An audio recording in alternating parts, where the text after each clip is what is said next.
Game number 3, ByuN and NetFlxNChil. It's 1-1 right now. This is a very colorful map. Is this the one that's underwater? I don't know. I haven't livecasted for so long, I don't even know what the current map pool is. But a lot of the maps we've seen have been a bit larger than some of the ones in the past, so that allows for possible lengthy games. Both these players going to have to go all in this time. I'm curious to see if we're going to have NetFlxNChil decide to chance randoming again, or is just going to pick whatever race he feels strongest with. We have Dominion in the bottom right.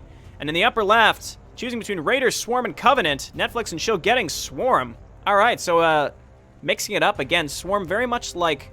It's sort of a mix between Brood War and StarCraft 2 Zerg. Very typical Zergling, Hydralisk, Mutalisk, Ultralisk. That's your big 4 units, and they have a lot of other really cool things to just sort of make it HeptaCraft, right? Just a lot of neat little tools at your disposal, and that's what I'll always continue to say about HeptaCraft. The reason that I think it's so interesting is it provides you with a lot of tools, and it's not just, well, my opponent did this and I need to counter it with this exactly. Also, because there's so many different matchups, it changes how quickly things may pick up in certain games against certain matchups and things like that. We have a very fast expansion coming out for NetFlxNChil. As Swarm, that makes sense. In the past, we've seen some Swarm v Swarm games. I remember the first tournament I ever casted, we had 2 very high-level players. It was Swarm v Swarm, and it just came down to Zergling v Zergling in the expansions. I think the faction in general has been changed such that doesn't happen as much. But we'll see. We've got a spawning pool going down. Basically, I think that's NetFlxNChil telling ByuN, you better not be rushing me or anything, because here's my spawning pool, even though you saw my expansion, I suppose. It's not going to work. Another pretty large map. Look at this. Each player has access to 1, 2, 3, 4, 5, 6, 7 expansions on their side of the map, with a large neutral zone in the middle here for very large expansions. ByuN saying, yay, TVZ, everyone's favorite matchup, I suppose. Is it? I don't know. Dominion versus Zerg, though, versus Swarm, is definitely an interesting matchup. I like this a lot, because if NetFlxNChil wants to attack directly into a big line of siege tanks and Dominion Marines, that's not going to work out too well, I don't think. But if he can circumvent, which we've already seen he was able to do in game number 1, both players have sort of circumvented each other for a win at this point. So it may come down to early game harassment, which may win the game. It may be like an early mid-game, sort of like game number 1. I don't know. Or this is going to be a very long game where they just are just bashing against each other. Not in like a sexual way, but just smashing their armies together into a big jumbled mess of death. That could be what this turns into. All right, Fast Dominion Factory. ByuN showing in all 3 games his willingness to go Dominion Mech, which is a great choice in my opinion. We've got some Zerglings running across the map, destroying the unbuildable rock section here at the bottom of his ramp. ByuN, though, is prepared for these Zerglings to come in. He's got Marines so that the Zerglings can't just peck away at buildings here. We have an Overlord that's going to come in very, very, very, very, very slowly. See what it can pick off. Oh, there's an opening. Oh, there's an opening. That's unfortunate. But NetFlxNChil realizing he can't quite get through here, moving the factory over to the reactor where he's most likely going to start double building Cerberus, if I would guess. Now he's going to plug that gap so that he can get a tech lab onto his barracks where he presumably will get stim. Let's keep an eye on Swarm here. Do we have metabolic boost? No metabolic boost. We do have the expansion that's getting saturated here. Nothing in particular really being built from NetFlxNChil at this exact moment. There we go. He was saving for his Hydralisk Den and some Spine Crawlers, it looks like. So he's got Hydralisk Den. He's using the Hydralisk Den to block here. Interesting choice, probably because he's expecting those Cerberus, but I think he saw the reactor. He saw the tech switch from the reactor tech lab switch, I should say. It's not a tech switch. And here we go. We do have a very, very fast push here from ByuN. Will NetFlxNChil be able to get enough units out in time? He has some money. He is supply blocked because he just lost that Overlord. That is killer. He's got Zerglings coming out. I don't think Hydralisks count as light, so if he can get a couple out, that will be what he needs. And if he can block this ramp and stop the Cerberus from just running in, the Spine Crawler will also be quite useful. But the Overlords are now just finishing, and no metabolic boost is quite killer right now. The Cerberus actually turning around, getting a little afraid of one Spine Crawler. If only he knew, if he just used burn gas and ran right up here, he'd be in excellent shape. But NetFlxNChil also a little scared, not sure which, where the enemy may come. ByuN deciding to go around. Probably going to run into the same spine crawler. Might get a little afraid. You'll notice that these mechanical units actually move slower on creep. They lose 30% of their movement speed when on creep, which actually is huge for Swarm. That's actually a really, really big help and a really great balancing factor against these types of Cerberus. Now we've got Hydras out there, just biological, not light. They're an excellent defense against these types of early attacks. Metabolic Boost is starting along with Groove Spines. We have enough Hydras here that may be able to hold off against this amount of Cerberus. And really, the fact that they're slowed down on creep, unless they're burning gas, they're not going to be able to get this past this defense to roast away at NetFlxNChil's drones. So I think NetFlxNChil in a really good spot. Let's keep an eye on this, though. And it looks like he's making a go for it. What's he doing? He decided to run around, and he's going to lose his entire army here. The Hydras just smashing through this. You saw the Zerglings, though, getting roasted really, really quick. And what is ByuN going to do on the backside of this? Going for Siege Tech, getting his Crucio Siege Tanks. That's exciting. So now we know that an early game rush will not bring this game to a close in 5 minutes. Getting one Cerberus back here, but again, he does have the Crucio Siege Tanks. I think this is underground. I see, or underwater, because I see sharks. I think this is technically, it's like an underground reef or something. And then we're like on a cliff, and then there's water beneath us. Very cool. I like this map a lot. Again, I haven't really kept up with the map pool for a long time. Okay, well, we have a third base coming out from NetFlxNChil, and a third... Nope, that's a floating barracks. Never mind. So what do we have here? We've got missile attacks for Hydras. Looks like we're going to have a big, like a Hydras focus composition from NetFlxNChil. Very much StarCraft 1. Tons and tons and tons and tons of Hydras. Metabolic Boost finally now finishing. That's going to give him the mobility that he needs to harass ByuN. Though ByuN, again, has a lot of defensive potential. He is building more Cerberus. He's burning gas to get across the map faster. So he's going to try to sneak into this base. The Spine Crawler is still there, but if they're burning gas, even though they're slowed by creep, they can run by this, take a few hits, but probably not die. We have Raptorlisks, or just Raptors, really, getting morphed in down here. These, you morph from Zerglings, and they can leap up and down cliffs. So if they can leap up here, they can move in and start harassing the SCVs. Will we see the Crucio...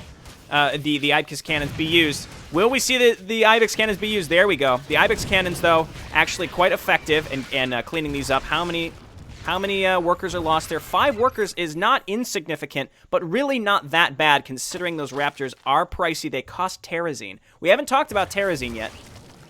Terrazine, both players accrue at the same rate, and you can spend it on certain special upgrades. So it is balanced in that you only get a certain amount at a time, and it's the same for both players. Double factories coming out here, running into 4 Crucios. This is locked up. No ground force is probably going to get through this without maybe a butt ton of Ultralisks or some Mutalisks to pick those off. But both players thinking about 3 bases. Not really a third base here from Dominion, but Dominion can hold out on 1 base for sure. Again, I'm curious to see what we're going to see with these double factories specifically. Just a lot of siege tanks right now. If NetFlxNChil, I don't see a Spire anywhere, but we do see a Lurker Den. No, that's a Queen's Nest. Never mind.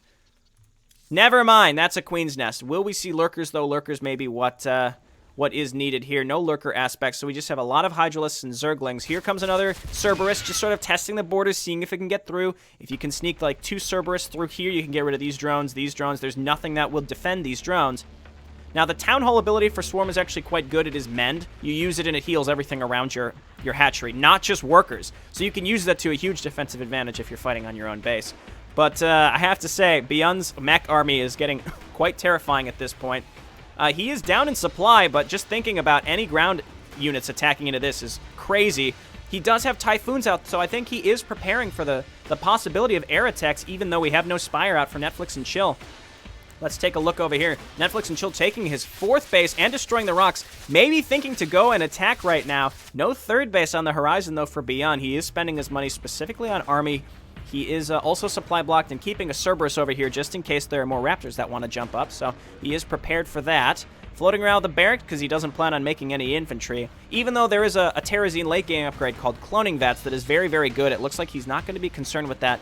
He's preparing heavily for Mutalisks. And honestly, he knows his weakness is air units, even though his opponent has not made a Spire. But he doesn't know that, and his opponent doesn't realize that ByuN is making a lot of anti-air.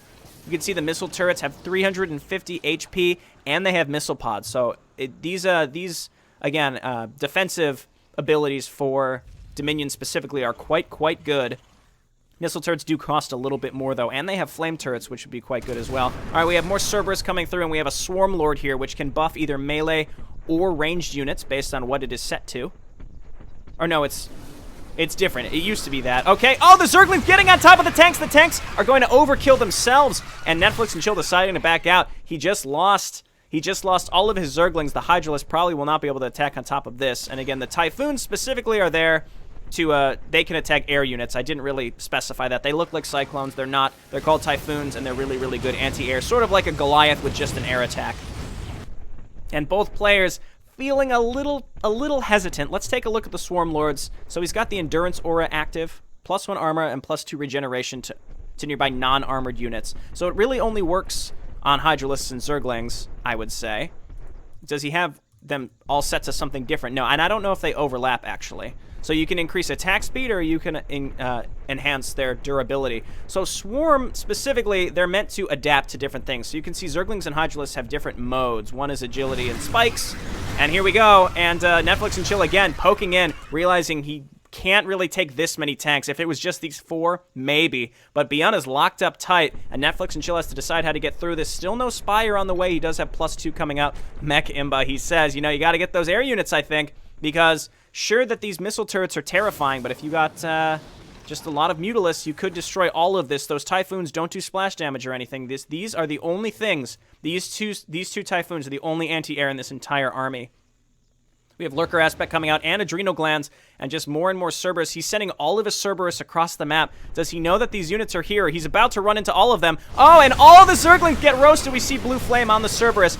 And no ability to shoot while moving. He did kill a lot of Zerglings, at least half of NetFlxNChil's, but he also lost at least half of his Cerberus. But he knows that the army is out of position, so he's going to rush down here and try to get these drones. Will we see Mend coming out? And let me tell you, that movement reduction is really, really noticeable. NetFlxNChil moving his buildings, or moving his drones out and making a lot of creep colonies to save those drones.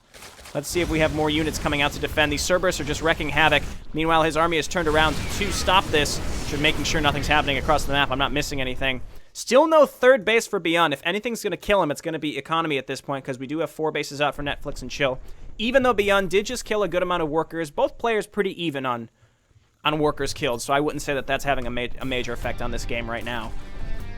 And I think this has progressed into territory I was thinking, where both players are just going to be smashing into each other and losing lots and lots of units on both sides. We do have a third base coming out, but just as NetFlxNChil is rounding the map and checking for a third base specifically, the barracks does spot these, and it looked like he was trying to turn that into a planetary fortress, which would have been really helpful, realizing it's not going to finish in time. Will it escape before the Hydralisks kill it? I don't think so. I really don't think so, and the thing is, that's the thing, Dominion is so immobile that he wouldn't have been able to reposition those tanks in time to save that command center. So that's 400 minerals down. ByuN is spending his money like a champion. NetFlxNChil is floating a lot, but it looks like he's getting Plague right now. Plague for Defilers, theoretically, and also Spawn Broodlings. So we might see some Spellcasters come out here.